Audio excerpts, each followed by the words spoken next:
On our next adventures here, we're going to look at each one of the teams and look at what their top 10 prospects are that are still in the minors. We're not going to include players that are already up in the bigs. For example, we're going to start with the Arizona Diamondbacks here. I'm not going to talk about Seth Beer. I'm not going to talk about Jake McCarthy. We're just going to follow the players that are still in the minors and still maybe have a season or two to go before they get called up. We're going to look at pitchers, we're going to look at hitters, and we're going to rank the top 10, in my opinion, of the players that are still down in the minor league system.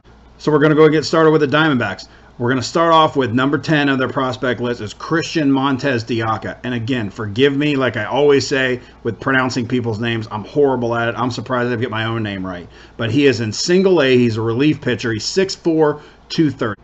He is 22 years old. His minor league stats so far this year, 13 1/3 innings pitched, a 2.03 ERA, a 1.05 whip. He struck out 28 batters, and he's had 4 saves. He is playing his first season in the minors. Before that, he was in the Dominican League, and he has shown the ability to make hitters swing and miss, striking out 28 in those 13 1/3 innings. In those 13 1/3 innings, he's only walked 4 batters unintentionally and 1 intentionally, so we'll call it 4. It is just a small sample size, but the potential for pitching acceleration in Arizona, whether you're a closer or a starter, is huge. So if he can maintain that big strikeout rate and limiting those hitters getting on base, he should move through the Arizona Diamondbacks organization rather quickly. Being in low A at 22 years old is not ideally the best situation you want to be in. However, I do foresee him being at least double A by the end of the season. If Montez de Oca can make it to Double A by the end of the year, he'll be on a much better path to making it to the Diamondbacks full-time. With that low walk rate and that high strikeout rate, actually Arizona maybe end up being one of the best places for him to pitch at. So number 9 is going to be Davison de los Santos. He's in single A, plays third base. He's 6'1", 185 pounds, and he's 18 years old. In 2022 so far, he's hit .268 with 8 home runs, 45 RBIs, and 3 stolen bases. On this list so far, De Los Santos is the player that I would most consider to be a sleeper, although it's not like he's really slept on. He's just young and seems to be the person that has the highest potential to break out. Even though he's only 18 years old, he has figured out a lot in the minors so far. He has solid power, hits for a good average, and has a little flash of speed. He could pack on a little more size with being 18 years old, and with his 6'1" frame, he should be able to do, which would increase those power numbers. However, he does strike out a lot, and a lot of that is due to he has a very high leg kick and a lot of pre-swing motion. I think ultimately for him to reach his potential, he will need to work on bringing down that movement before and during his swing, but finding a perfect harmony to where it does not affect his power. So far this season, he has shown off that power with the 8 home runs, and he has done a very good job of driving in runners on base ahead of him with 45 RBIs and 183 at-bats. But he has been unable to control those strikeouts, as I said before. If he can mix in a few more walks and cut down on those strikeouts, there's not much standing in his way in Arizona outside of maybe A.J. Vukovich. I think that's right. And Vukovich has struggled in the time that he's been up in Arizona so far this year. Number 8 on that list is going to be Ross John Carver. He is a high A starting pitcher. He's 6'2", 191 pounds, and he's 22 years old. So far in the minors, he's thrown 37 1/3 innings. He's got a 1-2 record, a 2.41 ERA, a .96 whip, and he struck out 43 batters. Carver pitched out of the bullpen last season and pitched pretty well. He had 33 strikeouts and 22 innings. However, he did have a bit of trouble with a walk, allowing a free pass every 2 innings. This season, though, as a starter, so far, Carver has cut down on those walk numbers, only allowing 12 walks in those 37 1/3 innings. His strikeout ratio has remained impressive, and as he lengthens himself out more into a starter, we will see if that trend continues in later innings and in multiple at-bats facing the same hitters. With those walk numbers coming down, Carver has been able to keep his whip below 1 and has made a lot of people miss. Starting pitching has always been a premium in Arizona, so look for him to climb through the ranks if the transition from relief pitcher to starter remains successful. Number 7 is Wildrid Patino. He's in single A. He plays center field. He's 6'1", 175, and he's 20 years old. So far in 2022, he's hit .275 with 6 home runs, 25 RBIs, and stolen 27 bases.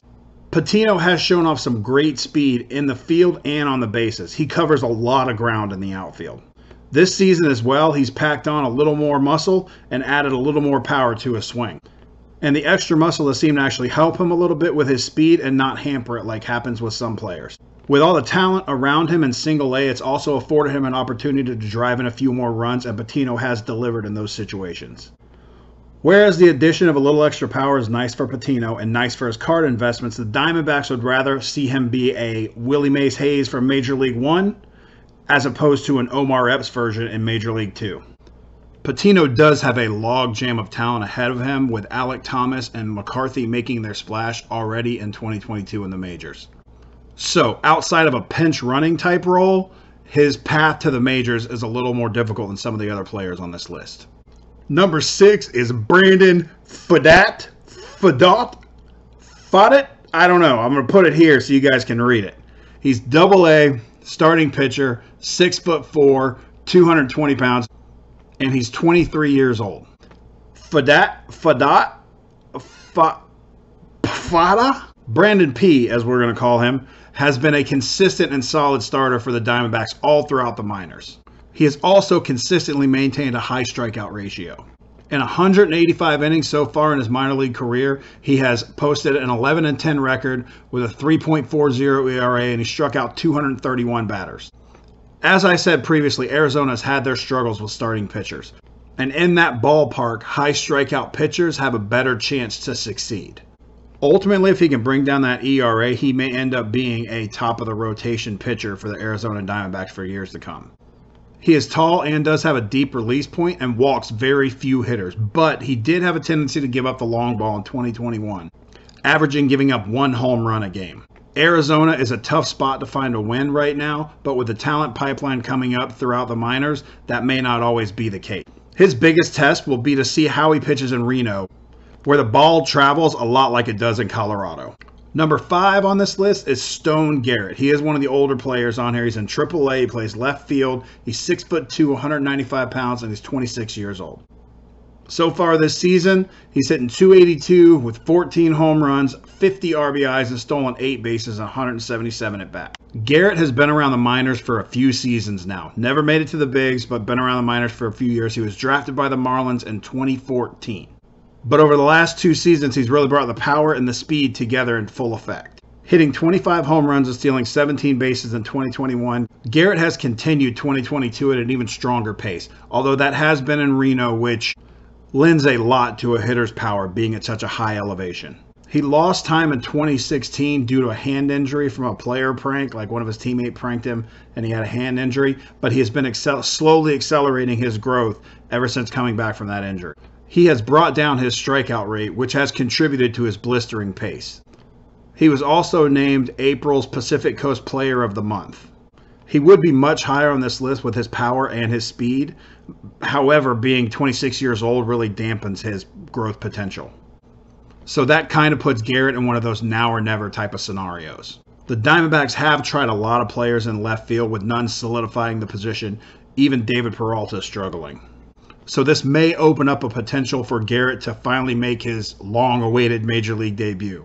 Number 4 is going to be Kevin Ginkel. He's going to be our final pitcher on this list. He's in AAA. He's a relief pitcher. He's 6'4", he's 235, and he's 28 years old. He is the oldest player on this list. And as you can see, all these pitchers that we've discussed are big guys. They're all over 6 foot. They're all over 200 pounds. His stats so far this year are 16 2/3 innings pitched. He's 1-0 with a 1.62 ERA, a 1.14 WHIP, 4 saves, and he struck out 27 batters. Ginkel has been extremely solid coming out of the bullpen and carries a very high strikeout rate as well as a low ERA throughout his career. Now, he is going to be one of those players that has had some major league experience. He was called up in 2019 by the Diamondbacks and actually pitched pretty well for them. But in 2020 and 2021, he struggled out of their bullpen and has now been sent down to the minors to try to figure it all back out. Through it all, he had maintained his high strikeout rate. It was his ERA that was the problem. If he can maintain the strong numbers that he's had so far in 2022 and carry it on throughout the season, it may set him up for a good chance to come up in the bullpen, especially with Melanson struggling as their closer and with the potential of Melanson constantly being on people's trade radars, no matter what his ERA is.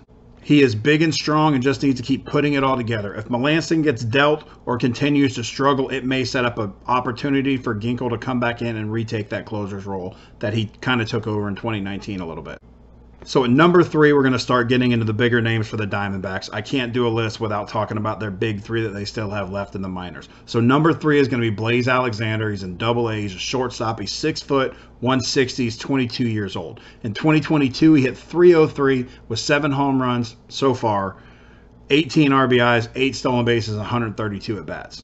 The speed, the average, the defense has always been there for Alexander, and this year he's added a little more pop to his swing by hitting 7 home runs in those 132 at-bats. If that power trend continues, he could find himself on the Diamondbacks sooner rather than later, as the Diamondbacks are still searching for a shortstop. Now, they did sign Cole Tucker, I think yesterday or the day before, and if he suddenly lives up to his first-round potential, then that may hamper Alexander's ability to move up a little more in the system. Also, I would think that Alexander needs to work a little bit more on his walk ratio because he's only walking like once every 9.12 plate appearances. And number 2 on the list is going to be one of those guys that everybody's chasing anyway. It's going to be Corbin Carroll, Double A, center fielder, 5'10", 165 pounds, 21 years old. In 2022, he hit .305 with 13 home runs, 31 RBIs, 18 stolen bases, and 174 at-bats.